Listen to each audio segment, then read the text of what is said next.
quisiera comenzar un poco tomando como puente de vinculación a la mesa anterior, interesantísima y con connotados expositores, doctor Gandolfo, la doctora Elvira, etcétera.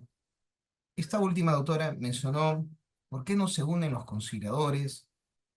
y los centros de conciliación y separan la paja del trigo, eh, afiatando los centros de conciliación que dan un buen servicio en materia de contratación pública. Sin duda, esa es una excelente pregunta y comentario, ¿no? Porque los centros de conciliación, de acuerdo a las estadísticas del Ministerio de Justicia, y los números de conciliadores extrajudiciales, pues es aparentemente bastante importante, ¿no? Más de 70.000 conciliadores extrajudiciales acreditados,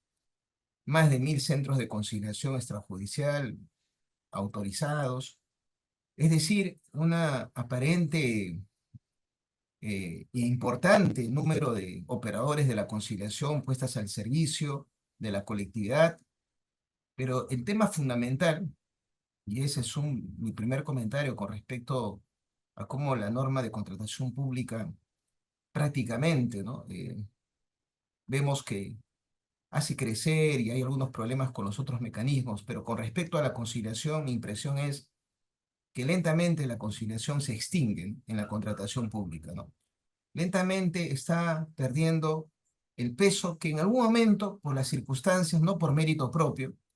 no porque las entidades públicas que debieron defender la conciliación y relanzarla para apropiarse de un terreno que puede ser una buena oportunidad para el Estado y también para los contratistas, un espacio mucho más rápido, de menos alcance económico, pero igualmente satisfactorio si es que las cosas se hacen bien. Ese momento en el que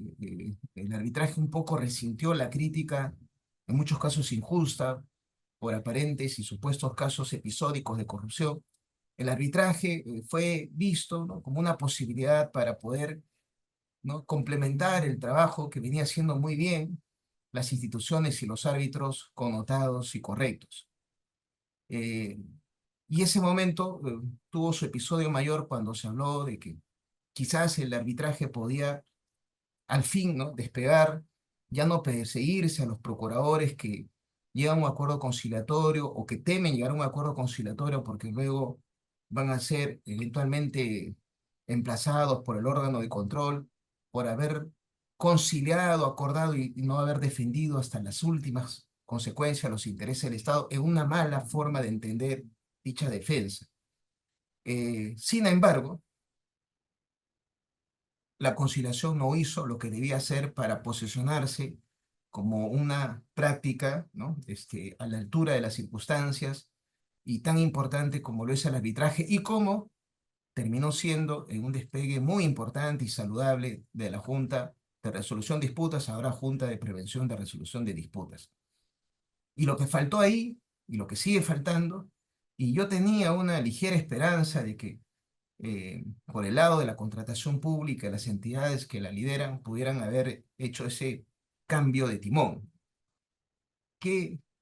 la conciliación extrajudicial en contratación pública no puede despegar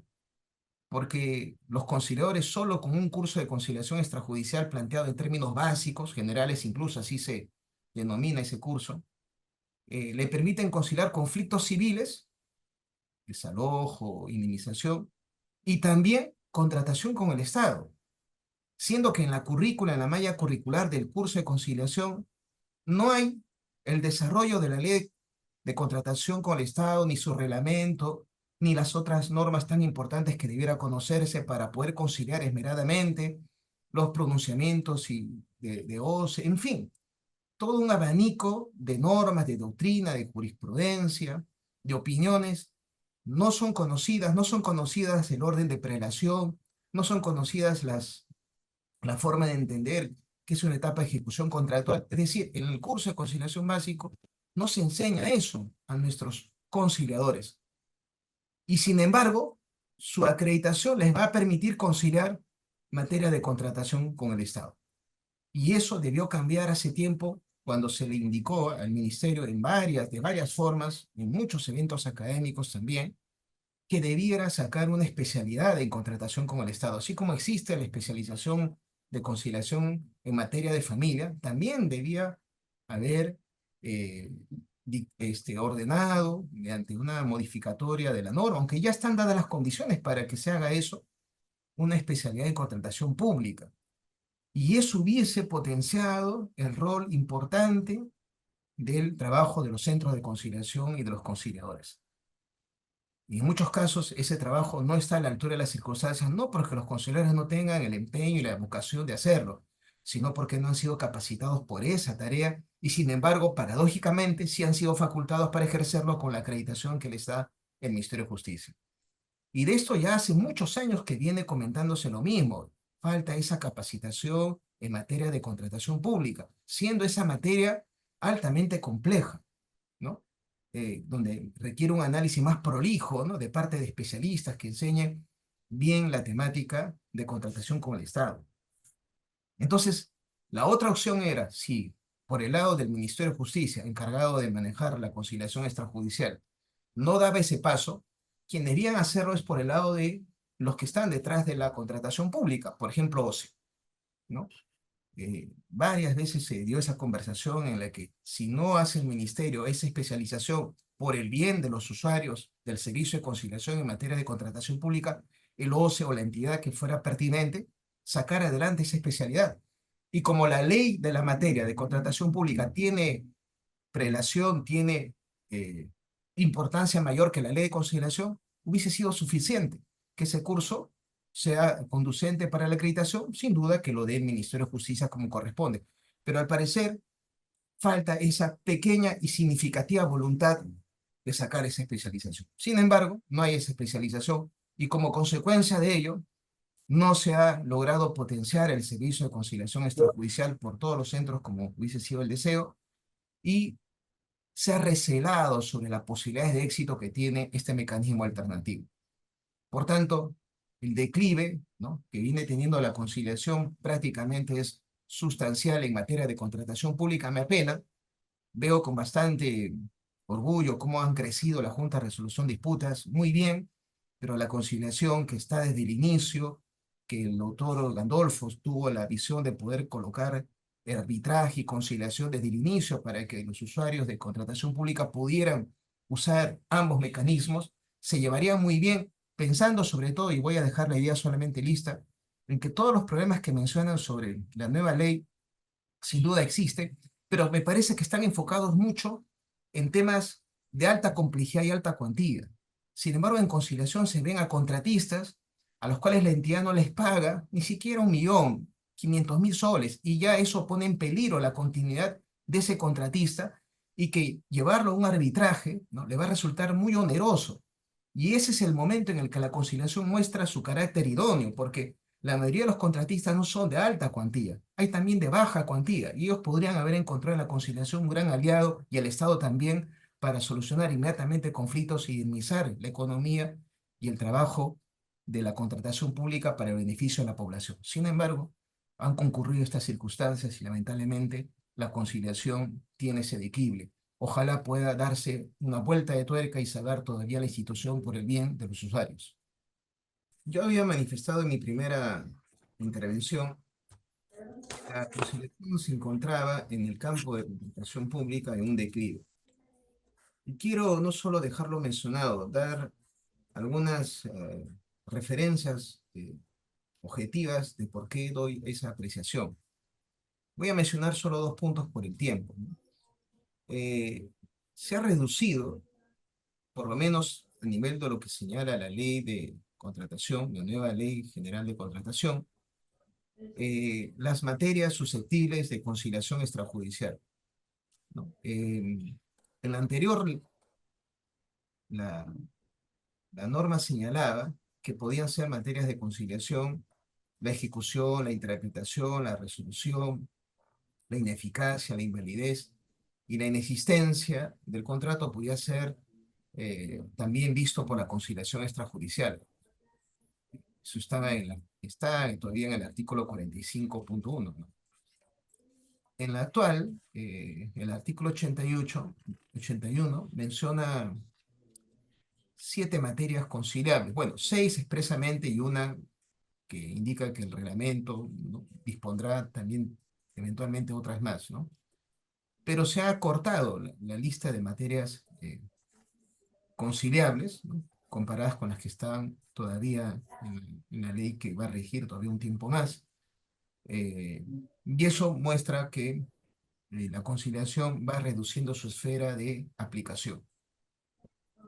Pienso que debió mantenerse porque puede también servir, por ejemplo, para temas de resolución de contrato, incluso, ¿no?, vicios ocultos, que antes estaba expresamente mencionado ya en el artículo 81, ha sido dejado de lado. Señalan que eso puede ponerse quizás en el reglamento, pero esa es una incertidumbre, otra más, ¿no? Pero tal vez el punto más importante del declive, ¿no?, en la conciliación extrajudicial es en lo que respecta a la forma como se le había planteado para promover la conciliación en la anterior normativa, aún vigente, ¿no? Me refiero que no solamente debía darse ese análisis costo-beneficio, sino que se hablaba de una responsabilidad funcional que recaería en el responsable de la entidad de proseguir un arbitraje, ¿no?, pudiendo haber tal vez en una etapa anterior, ¿no?, a un costo mucho más razonable y habiendo evaluado las posibilidades de éxito, que la conciliación resultaba una mejor vía idónea, ¿no?, y igualmente satisfactoria que lo que podría lograrse incluso con respecto al arbitraje. En el fraseo actual de las reglas de aplicación de la conciliación, el artículo 82.2, ¿no?, se menciona en términos más generales, pero esa suerte de responsabilidad se ha retirado. Y también se habla de que la decisión de conciliar corresponde a la entidad, a la autoridad que representa a la entidad y que tiene que ver una evaluación costo-beneficio. Pero si ya se elimina el elemento de la responsabilidad funcional, incluso cuando existía esta, ¿no?, no había esa ocasión de conciliar en todos los casos cuando esta conciliación se daba, porque ese informe que acreditaba la valoración costo-beneficio y demás consideraciones para determinar si convenía conciliar a la entidad o no, no se conocía y se planteaban varios, por lo menos en la práctica conciliadora, se planteaban varias consideraciones, justificaciones para no revelar o que eso todavía tiene que ser peticionado por el contratista, porque si no lo hace, no se genera ese informe. Es decir, dado que el reglamento tampoco ayudaba, entonces ese elemento, en lugar de perfeccionarse para hacerlo más eficaz la conciliación, prácticamente se mantiene, pero más debilitada, porque se ha liberado de esa responsabilidad funcional. Entiendo que es para tampoco generarle mayor presión y responsabilidad sancionadora, porque también el tema de las sanciones que habían antes